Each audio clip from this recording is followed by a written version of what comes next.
Olá, bom dia. É claro, né? Tô com a mesma roupa, não dormi, não acordei, não tô gravando. Deu uma sequência, né, pessoal? Vocês entendem. Pessoal, bom, aquele vídeo que vocês acabaram de ver, ele era explicativo da aula da semana passada, tá? Eu tava me organizando, eu não tive tempo, não tinha tido tempo de gravar, foi um novo processo. Hoje, agora, o que vocês estão vendo é o vídeo da aula de hoje, da aula que a gente está aprendendo hoje, deveríamos estar aprendendo hoje na escola e estamos aprendendo então um pouquinho à distância. Bom, pessoal, o que a gente vai aprender agora? O nome desse vídeo e o nome do texto que vocês estão recebendo são os modos de produção. O que significa isso? O que são modos de produção? Lembra que eu falei para vocês na última aula das 3 fases da Revolução Industrial? Primeira, segunda, terceira? Bom, a partir da segunda Revolução Industrial, a gente começa a ter invenções de novos modos de produzir. Por quê? Porque a ideia era cada vez produzir mais e menos tempo e maior quantidade e mais lucro, tá? Então, qual é a jogada disso tudo? Bom, tudo gira em torno do capitalismo financeiro. As pessoas precisam ter, né, fluxo de mercado, vendas. Essa aula seria uma aula muito bacana de ter na aula, na escola com vocês, porque eu acho que o Léo, que está me ouvindo e vai ver, porque o Léo vai assistir o vídeo, ele vai ouvir, o Léo ia gostar muito de conversar sobre esse assunto, né? Eu até ia trazer algumas coisinhas do marxismo para a gente trabalhar referente a isso, né? E a questão do socialismo que surge nessa época, mas aí eu disse, não, vou ver se a gente volta para as aulas e aí a gente tem um debate que é legal, né? Então, ó Léo, pensei, lembrei de ti. Bom, pessoal, então a gente tem modos de produção que vão passar a ser introduzido nesse período em longa escala, ou seja, né, vai começar a ser copiado. E o principal modo de produção, aquele que transforma os modos de produção na segunda revolução industrial, é um cara chamado Henry Ford. Henry Ford, né, é o dono da fábrica Ford de automóveis que existe até hoje, né, que surgiu nos Estados Unidos no século XIX. E então, ele que, né, o criador do carro, o carro, no caso, a combustível, né, o carro que anda com motor a propulsão. Então, assim, o Henry Ford, ele vai criar o sistema que fica conhecido com o nome dele, né, com o sobrenome dele, que fica conhecido como Fordismo, tá? Esses sistemas de produção, eles existem ainda nos dias atuais, né? Eles ainda são implementados em alguns países. O que é o sistema de produção do Henry Ford? Primeiro, lembra que eu passei para vocês na última aula, eu disse que se vocês pesquisassem no YouTube para vocês olharem um filmezinho chamado Tempos Modernos, do Charlie Chaplin, quem não olhou, dá uma olhadinha, não precisa olhar o filme todo, ele é um filme mudo, ele é engraçado, você dá uma risadinha, mas não precisa olhar todo, mas olha um pouquinho. Por quê? Porque ali a gente tem uma esteira, e ali são montadas peças, né? São pecinhas que são montadas, e cada funcionário tem uma esteira e ele faz um processo daquela peça. E aquilo vai passando, né? Até chegar no produto final. Em algumas vezes, as pessoas sequer sabiam o que estavam produzindo realmente, né? Ou nem tampouco consumiam ou tinham o produto que estavam produzindo. E então, o Henry Ford ele vai dinamizar o tempo de produção. Dentro desse sistema, ou seja, cada um produzindo uma parte do produto, ele tinha um processo mais rápido, ou seja, cada parte da minha fábrica vai fazer uma parte do processo. Ou seja, eu vou ter a parte que vai fazer a carroceria do carro, eu vou ter a parte que vai fazer o estofado do carro, eu vou ter a parte que vai fazer o motor do carro, e aí cada um desenvolvendo essa parte, depois eu tenho o final, que é a linha de montagem. Isso é um processo de produção em série. Então ele consegue com isso intensificar, né, o tempo de produção. Ele economiza porque ele tem um equilíbrio, ele tenta buscar então manter os estoques dentro do que se produz, né? Uma produção de estoque equilibrado, ou seja, eu não vou produzir muito, mas também não vou ficar sem, porque eu daqui a pouco não vendo, mas daqui a pouco, 3 semanas ali adiante, eu já tenho vendas. Então eu tenho para entregar, eu tenho produto para entregar para o meu cliente. Tá? E a produtividade, então, visava extrair o máximo da mão de obra do trabalhador, tá? Então, assim, quanto mais aquela esteira corresse, mais ele ganhava, né? E o filme Tempos Modernos, ele faz exatamente uma sátira com isso, né? Então, tu vê Charlie Chaplin na própria esteira indo, né? Passando o tempo de comer, né? O dono da fábrica, ele fica indignado, né? Que o trabalhador tem que parar para comer. Então ele inventa alguma tecnologia que o trabalhador possa comer enquanto trabalha, né? Para não precisar parar de trabalhar nem para comer. Então, né, é extrair tudo de um operariado. E a gente tem algumas características, então. O Fordismo tem algumas características bem importantes, né? Primeiro, óbvio, né? É a linha de produção automatizada, ou seja, aquela esteira, aquela produção em série. Vai ser um modelo de gestão, então, da segunda Revolução Industrial e vai perdurar, gente, até meados dos anos 80. Tá? Então, até meados dos anos 80 ainda, e em alguns lugares, dependendo do país que está ali em subdesenvolvimento ou um desenvolvimento muito fraco industrial, ainda em inícios, né, a gente ainda pode encontrar esses modelos de gestão. Produção em massa, ou seja, né, dominando aquela linha de produção, aquela esteira automatizada, nas linhas de montagem. Né? Então, quanto mais eu produzo, mais eu tenho, mais eu monto e tenta passar isso para frente. Com isso, a gente tem queda na qualidade de produtos. Eu não sei se vocês nunca ouviram falar, ou vocês já não perceberam, assim, às vezes os pais ou os avós dizem assim, isso aqui agora a gente compra não dura nada, isso aqui é para durar 1 ano. Antigamente tu comprava uma geladeira, durava 20 anos, 20 e poucos anos, né? Agora tu compra uma geladeira, ela dura 2, 3, quando dura, né? Quando não passou a garantia dos 12 meses, fechou os 12 meses num dia, no outro dia, quebrou o negócio, né? Outro tem que mandar consertar. Então, realmente, né, com esse processo de montagem em série, a qualidade do produto cai. O produto que ele é feito com muito mais calma, com muito mais cuidado, com muito mais avaliação do processo, ele vai ter uma qualidade melhor, né? Implantação de esteiras rolantes, né? Trabalhadores não conseguiam, isso era um problema para os trabalhadores, por quê? Porque tu estava na fábrica e tu desempenhava uma única função.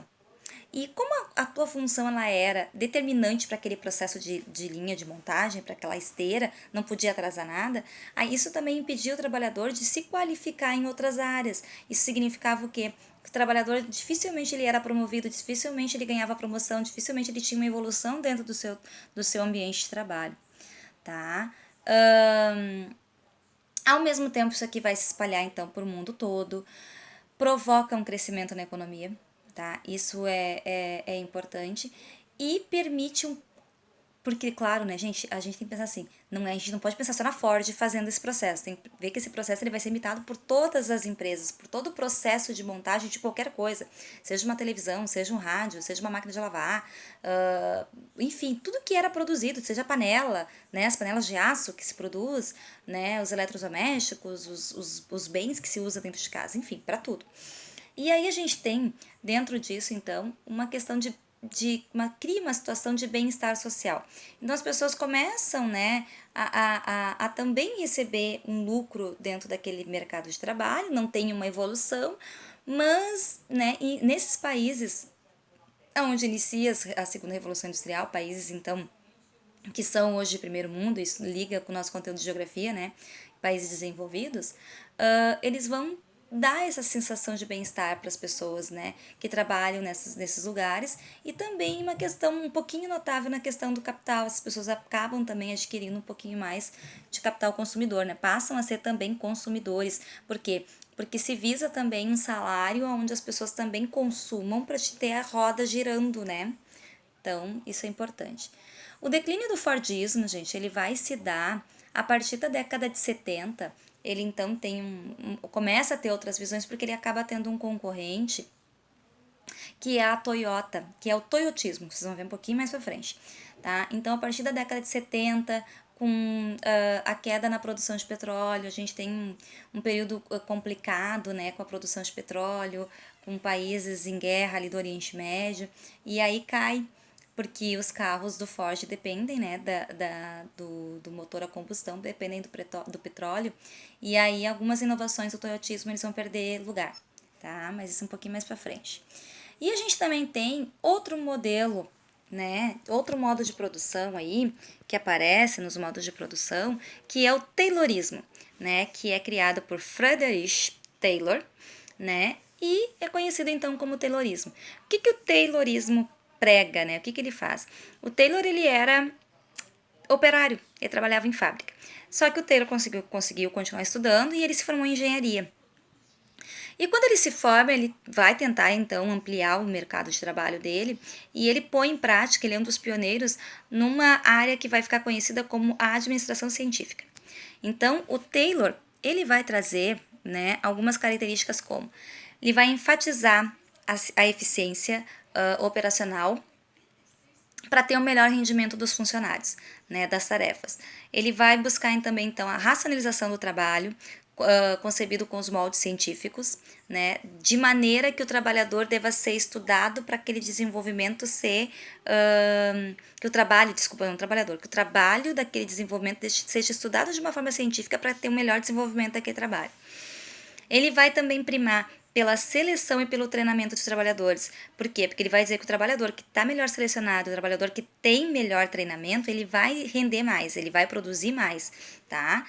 Ele vai também manter uma supervisão contínua do trabalho, ou seja, né, cria novos postos de trabalho, então cria aquele que vai supervisionar aquela produção que está sendo. Ele vai aplicar a metodologia para evitar a fadiga do trabalhador. Lembra que o trabalhador trabalhava incansavelmente, né? Então, assim, com que ele vai evitar essa fadiga? Provavelmente, né, ali enchendo, então, mexendo na questão do salário, né? O trabalhador, quanto mais ele ganha, mais ele pensa em produzir, né? Ele pensa, eu vou fazer hora extra, mas eu vou ganhar, né? Eu vou ganhar X por isso. Então, a questão do salário e também uma proporção de produtividade para aquele trabalhador, né? Aquele que produz mais. Ele vai enfatizar também a análise dos processos produtivos. Analisar o processo, aperfeiçoar o processo, vai gerar então uma economia em termos de produção, porque eu não vou ter perca do que eu estou produzindo, tá? E ele vai trabalhar também a questão da hierarquização da cadeia produtiva, ou seja, né, não vai também ter espaço para todos, né? Alguns vão se aperfeiçoar e outros têm que manter aquele conhecimento mais específico, né, aliados cientificamente, mas mais específico a algumas partes da produção, para que também aqueles que supervisionam aqueles trabalhos tenham um controle sobre os seus trabalhadores, tá? Quais são as críticas que a gente vai ter, então, ao Taylorismo? Ele sofre algumas críticas porque ele busca o aproveitamento, o aproveitamento máximo da força produtiva e acaba ignorando certas necessidades básicas do trabalhador, né? Então, assim, ele busca cientificamente aquela questão de evitar a fadiga do trabalhador, mas não é evitado porque, né, faz uma proporção ali de benefícios com o trabalhador trabalhe mais incansavelmente, não queira nem tirar férias. Né? E aí as pessoas passam a ser vistas, então, dentro do processo de Taylorismo como peças descartáveis. Ou seja, eu tô cansado, eu tô já esgotado do meu trabalho, então tu tira essa peça e bota uma outra pessoa ali e a coisa funciona, né? Então, isso era uma das críticas que se teve ali ao Taylorismo. E por último, a gente tem o toyotismo, né, da Toyota, que vocês já viram na televisão, que vocês já viram propagandas. Então, foi idealizada por 3 engenheiros no Japão, e eu não vou falar o nome deles porque é difícil. Um eu acho que eu consigo. Taishi Oho, Shinji alguma coisa, e o Ieli Toyota, né? Toyota, que é o Toyota que deu o nome da fábrica. Esse modelo de produção, então, vai ser desenvolvido pós Segunda Guerra Mundial, de 48 a 75. E ele é, então, pós-guerra, né? E ele visa o quê? Ele visa fabricar produtos com o menor custo possível. Por quê? Porque o Japão tinha saído da Segunda Guerra Mundial, gente. O Japão perdeu a Segunda Guerra Mundial, ele era aliado da Alemanha, a gente vai estar ano que vem, vocês vão saber disso. E ele tem um auxílio dos Estados Unidos para se recuperar financeiramente, mas ele precisa. O Japão é pequenininho, gente, né? O Japão é um país pititico e tem, né, 1 milhão de pessoas quase no Japão, é muita gente. Então, para o espaço. E eles precisavam produzir mais e com pouco custo, porque eles estavam em crise, né, pós-guerra. Então, com o menor custo possível. E eles vão fazer o que, então? Eles vão, primeiro, esperar encomendas para depois produzir. Eles não vão produzir com estoque, tá? Eles vão sempre ter essa visão. Eles vão ter uma produção adequada à sua demanda. Eles diminuem desperdício de tudo que eles puderem, né, de gargalo. Por exemplo, não ter estoque fazia com que eles economizassem nos galpões, ou seja, a gente não aluga espaço para armazenar carros, né, para guardar essa mercadoria, sobra dinheiro. Diversificação do produto, ou seja, né, eu não vou fabricar um carro só a um motor, a um tipo de motor, né? Um motor a gasolina. Eu vou fabricar um carro a álcool, vou fabricar um carro a diesel, vou fabricar o carro elétrico, né? Então, eu vou ter que diversificar esse produto. E a Toyota também teve que ter uma diversificação e também de modelos, né? Que modelo vai acessar o público A, o público B, o público C, né? Diversificação disso. Automatização das etapas, ou seja, uma empresa automatizada, menos trabalhador trabalhando, né? Lembrando que máquina não precisa de salário, tu paga uma vez só para ela, né, pela compra, não fica doente, não ganha hora extra, né? Então eles tinham essa visão. E a mão de obra mais qualificada e multifuncional, ou seja, o que é isso? A minha mão de obra ela não pode ser uma mão de obra qualquer e ao mesmo tempo ela tem que ser multifuncional, ela tem que ser multitarefas. Eu tenho que desenvolver várias etapas, porque muitas vezes eu vou estar operando máquinas automatizadas. Então, eu preciso dar conta de operar mais de uma máquina, né? Dar conta de produzir mais uma parte do meu produto, tá? Avanço tecnológico, ou seja, transportes, comunicações vão flexibilizar então para que a Toyota tenha condições de ter uma matéria-prima rápida, chegar aquela matéria-prima, ou também de exportar com rapidez, né? Isso também ajudou neles. A sincronia entre os sistemas de fornecimento matéria-prima, né? E então, por fim, os engenheiros da Toyota eles vão ser tão eficientes, eles vão ser tão determinados, que eles vão criar um sistema que vai ficar conhecido como just time, que é no tempo certo, né? Então a gente tem esse sistema ainda até hoje. Críticas à Toyota, principalmente o modelo de produção automatizado que faz com que tenha mais desemprego e também terceiriza boa parte do que está produzindo para outras pessoas. Então, quem trabalha para a Toyota e produz algo diretamente, essa pessoa ganha mais do que aquele que trabalha de terceiro para alguma empresa da Toyota, né? E isso acabou também indo para outros lugares. Por exemplo, a Nike faz muito isso, né? A Nike é uma das empresas, e eu digo de conhecimento, porque minha irmã trabalhava com calçado, a Nike é uma das empresas que tem as suas lojas, né, as suas fábricas no Brasil, por exemplo, quando tu compra um tênis, tu olha Made in Brasil. Aquele Made in Brasil, gente, não é que o tênis foi feito no Brasil. Ali foi costurada a etiqueta da marca da Nike no Brasil. O restante da produção, da costura, da solagem, do solado, colado, a maioria deles é feito em Taiwan, né? É feita ou na Índia, é feita em outros países, então, da Ásia. E aí vem pra cá e Então, assim, ó, isso é uma terceirização, né? Do produto final. E aí a gente tem comparações, pessoal, entre Fordismo e Taylorismo, Fordismo e Toyotismo. Por que o Fordismo entre os dois e por que não ambos? Gente, por quê? Porque o Fordismo foi o precursor, foi com ele que começou esse modelo de produção, é com ele que começa esse modelo novo que o mundo vislumbra, né? Então, assim, entre o Fordismo e o Taylorismo tem algumas diferenças básicas, tá? Por exemplo, o Taylorismo ele busca aumentar a produtividade do trabalhador, mas ele não leva em conta a questão do controle de produção, a questão do controle de estoques, né? Ele não se preocupa com isso, ele não vai ter essa preocupação disso no mercado de trabalho. E já a questão do Ford tem a verificação controlada, né, desde as matérias-primas até o que vai chegar à produção e vai chegar no mercado. Então, isso é uma grande diferença entre os dois sistemas, esses modos de produção. E entre o Fordismo e o Toyotismo fica a questão dos sistemas gerais de produção, tá? Aí é uma produção mais ampla. Por quê? Eu até mandei para vocês um gráficozinho que vocês vão copiar no caderno, né? Entre os dois funcionamentos entre as duas montadoras. Então a gente tem assim, ó, Fordismo, sistema de produção do Fordismo, produção em série, rígida e centralizada. Toyotismo, flexível e versátil, né? Estrutura hierarquizada, estrutura do toyotismo baseada na inovação, gestão de trabalhos e mecanismos de controle interno de empresa, ou seja, né, tu divide aquele espaço para controlar melhor, tu tem uma gestão mais ampla.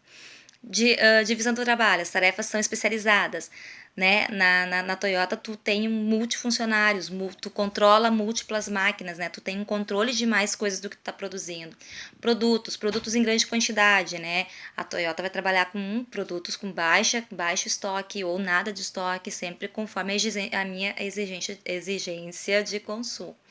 Salários altos, né, na Ford, pois buscava que os trabalhadores fossem, né, consumidores, ou seja, se o meu trabalhador não tem condições de comprar um carro, como é que, né, a gente vai produzir? Por exemplo, vou dar um exemplo para vocês. A GM não pode pagar também um salário miserável para as pessoas. As pessoas têm que comprar. Claro que as pessoas que trabalham na GM, os operários que trabalham na GM, eles não compram, tá, gente? Um Camaro, por exemplo, que custa cento e poucos mil. Mas eles compram um Celta, eles compram um Onix, né? Eles compram o Prisma, enfim, né? Carros que são populares, então tem que ter mercado. A questão da Toyota, ela não se respaldava em altos salários, mas em sim prêmio por produtividade, né? Então, a tua produtividade, a tua excelência em produção é que fazia essa diferença no teu salário. Estoque, sempre produtos estocados e a Toyota não, né? Sempre conforme a sua demanda. Então, essas são algumas diferenças. Essa é a aula de hoje, a explicação tá toda aí. Essa aula continua semana que vem. Por quê? Semana que vem eu não vou gravar vídeo, tá? Vocês vão ficar com saudade de mim. Semana que vem eu vou mandar só a lista de atividades que vocês têm que fazer. Não é longa, é pequenininha, se não me engano, são só 6 exercícios, tá? Mas eu quero que vocês façam esses exercícios, que fiquem bem fixados. Não esqueçam de fazer as tarefas. Vocês têm que trazer essas tarefas prontas, porque elas vão comprovar a presença de vocês, elas vão comprovar a nota de vocês, tá, pessoal? Então, semana que vem, nos 2 períodos de história, não vai ter texto para copiar. Todo o texto tá aí copiado hoje, até para vocês podem dividir, tá? Não precisa trabalhar conforme o Ford em linhas de produção. Pode trabalhar um pouquinho, né, administrando cientificamente, pode trabalhar, então, pegar um pouquinho do Taylorismo, um pouquinho do Toyotismo e trabalhando durante a semana nesse texto, tá? No caderno de vocês. Copiem, bonitinho, tudo copiadinho. E aí, semana que vem, vocês vão receber somente, então, as atividades que vocês vão copiar e fazer no caderno, ok? Aí, na outra semana, a gente começa com um novo conteúdo. Bye, bye, pessoal. Boa semana para vocês.